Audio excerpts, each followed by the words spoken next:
For the first time আমি বেজদারা মোডা এই মেশিনে এই প্রথমবারের মতো মিল্ক স্টিম করছি। বিসমিল্লাহির রহমানির রহিম। তো দেখি কি অবস্থা, ভালো পাওয়ার আছে মনে হচ্ছে।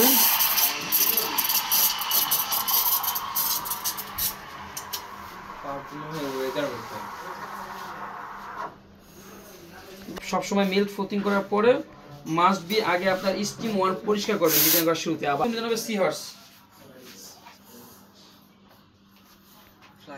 ও ক্রেমা, ও রে সেটা তো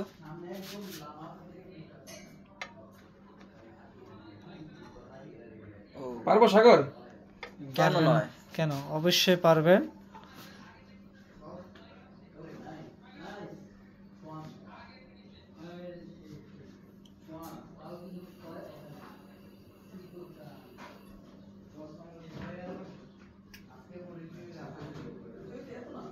সো প্রথম বেজারা মোড়াতে আমরা একটা কি এক করলাম, সিহর্স। এটা না। সো প্রথম কফি পান করে মুখ কেটে দিয়া সাগরকে দিয়া। না সাগর না, হ্যাঁ আপনি টেস্ট করেন। আচ্ছা আমি করবো।